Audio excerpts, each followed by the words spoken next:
Hello, hipsters, flipsters, and finger popping daddies. It's your altered time of the ego man.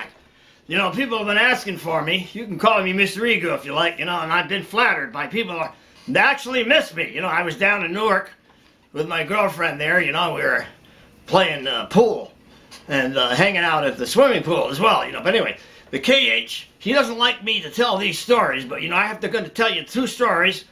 One time when he played with Zoot Sims, the other time when he played with Chet Baker. Well, the first time he played with Zoot Sims was hitting on the juice pretty hard, and he was calling tunes in like funny keys and all that sort of thing. They struggled through it.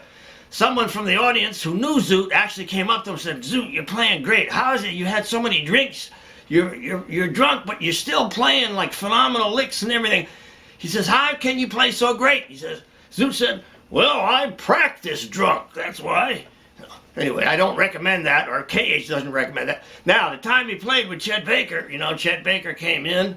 First tune he calls is Dear Old Stockholm. Can you imagine, like, they're too young, they playing with a young rhythm section from out of town, they come into town. Anyway, like he's playing, and he calls the tune Dear Old Stockholm. Now, it has like an A section, has an introduction. The introduction repeats, then has a B section, has another A section, then it has another interlude after that. So that got pretty messed up. For the first tune, well, now Chet Baker's dragged. He sits down on the chair. About halfway through the first set, he gets up from the chair and he looks over at the trio and he says, "You're forcing me to play as loud as I possibly can. I'm not Maynard Ferguson, Well, they got so quiet that the audience couldn't hear anything. They were going like this, leaning over trying to hear the band. But anyway, Chet played great, but he had a few problems there. But, here comes the KH. He doesn't like me telling their stories on him. I got to split. See ya. I have to laugh sometimes when the Altered Dominant Ego man shows up because, he's my alter ego, and I need to laugh. We all need to laugh more, and if you enjoy him, then please write to me, because I do have people write to me and they say they miss him, He could be a pain in the butt, but anyway, he was down in Newark, now he's back haunting us. But anyway, please forgive me for the Altered Dominant Ego man. Anyway, those are true stories. And people ask me, they say, "Well, how do you play those tenths?" I'm playing a tune, I'm playing tenths, the stretch in the left hand. And so I want to show you a trick to that tonight I call it the jump technique, and apply it to a couple of little exercises and tunes. So thanks so much for joining me this evening. Here we go with how to play tenths in your left hand and how to use them in songs. Here we go.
starting out, you know, people ask me all the time, like, how are you able to get those tenths in your left hand, you know?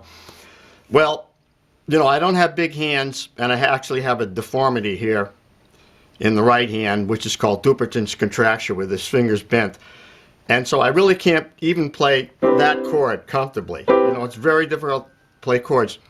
Now, if you heard me play back when I was in my late 20s, I had a lot of chops back then, you know, and then it's downhill from there. But, you know, when one door closes, another one opens. So, like, in other words, you find new things to do, and that's how life is. You know, something happens bad to you, then, you know, things turn around, and, like, you recover from that, and you find new things to do. So now I'm playing in a different way, in a linear way that's different than I did when I was younger. Could play a lot of chords up here. But anyway, the left hand now, the tenths. Now, whether you can do the tenth comfortably like that, and I can't do all of them. I can't do all the chromatic tenths. I have to break them like that. Now, when you're playing a tenth, you can break it easily. These are tenths. Now, these are broken tenths.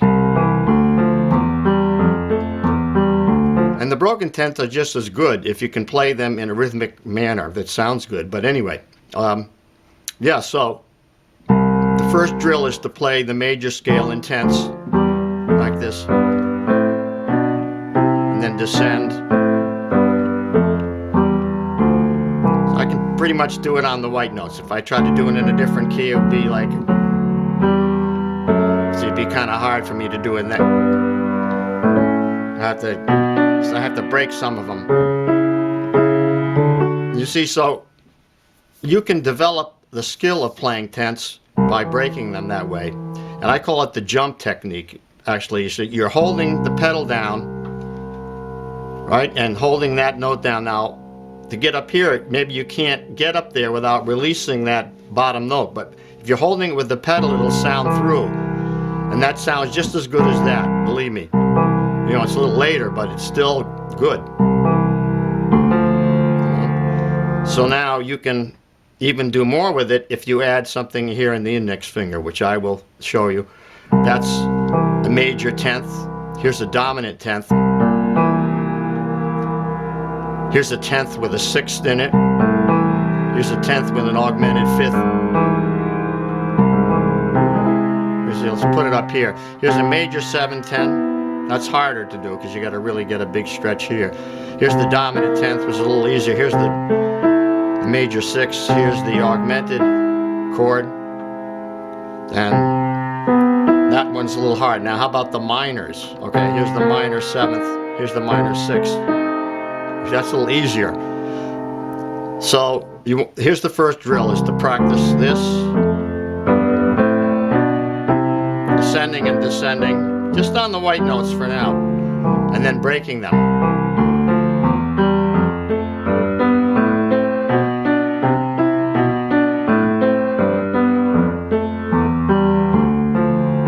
So that's the first exercise to practice, and you can practice this in other keys if you want to. There it is in F, you know, here it is in G.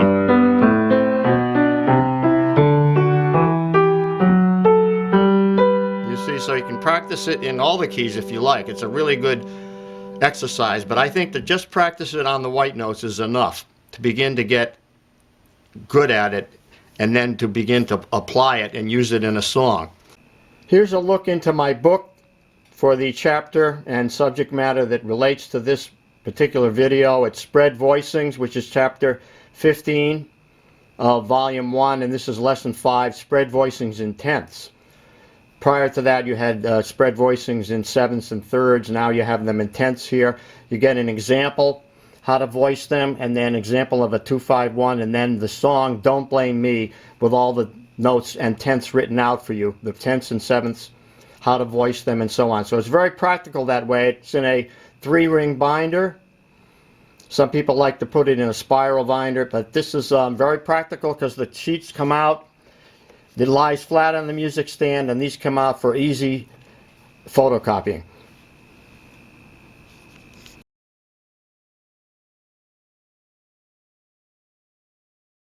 Okay, now I want to talk about three steps here. First, the theory. Secondly, an example or a drill or an exercise, and then the application into a song.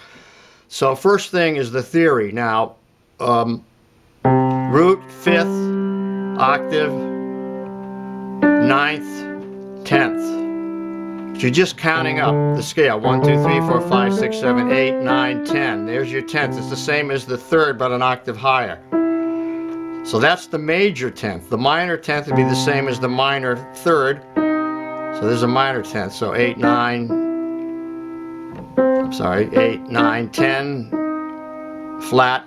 There's your minor. So here's your major and there's your minor. So now what we're going to do is we're going to drill the minor seventh to the dominant seventh going through the cycle of fifths. So C minor 7. So you're going to have the minor third and the flat 7 or the minor 7th there. Now what happens is that's a tenth. Now I'm going to move the bass note up to the F, drop this note down a half step, and I have the F7. I have the root, third, seventh. So what defining it is, this is root, flat 7, flat third or minor third, minor 7th. Moving it up now, moving this one down, it becomes a dominant 7th with a major third in it. So F, so here we have C minor 7 to F7. Then we move the whole thing down one whole step. So in other words, F7 wants to, C minor 7 resolves to F7, F7 resolves to B flat minor, 7th. Same process to E flat now, to A flat, to D flat, to G flat, to C flat, to E minor 7, to A7, to D minor 7, to C7, I mean G7, and then C major. You see, it's the whole process.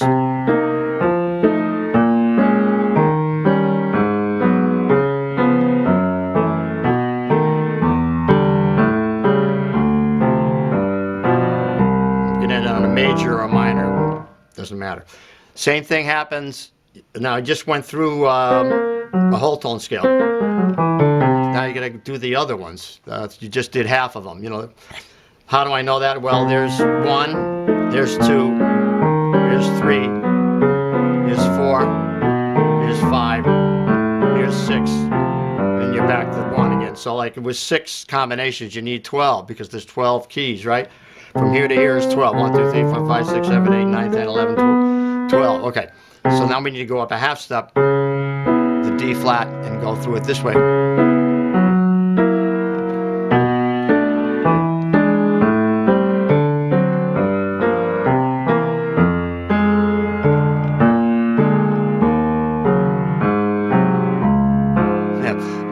The first one is easier at the beginning, harder in the middle. This one is harder at the beginning and at the end, and easier in the middle. So that makes sense, right? Once you have the left hand down, you can begin to add a melody in the right hand. Just something very simple, maybe like this. You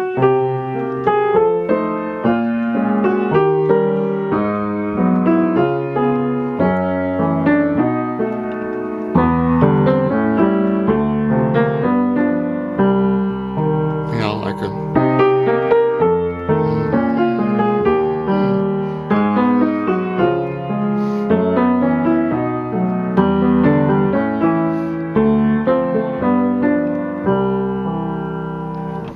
Now here's something that's a lot easier, and that is to play the 110 like that. See, I'm holding it. Now that's a C7, dominant 7th, so I can play like a bluesy kind of thing in the right hand.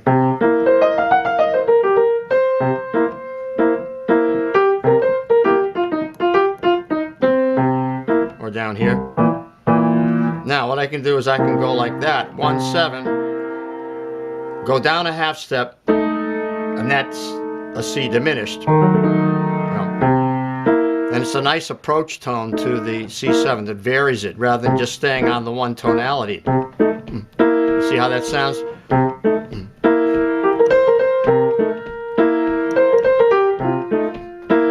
go to F. Great with the blues.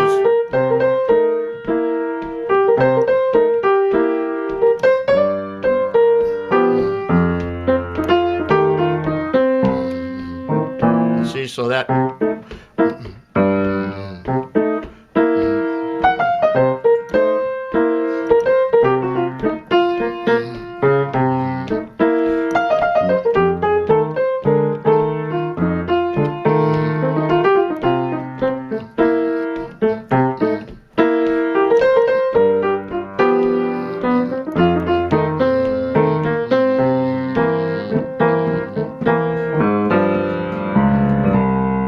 So I'm going to demonstrate it now with a backing track.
Signing off from the Jazz Ranch, thanks so much for joining me. You know, after I did that video about telling my story, and I encourage people to write to me and tell me their story, you cannot believe the amount of emails I got with people telling me their story, and it's fascinating.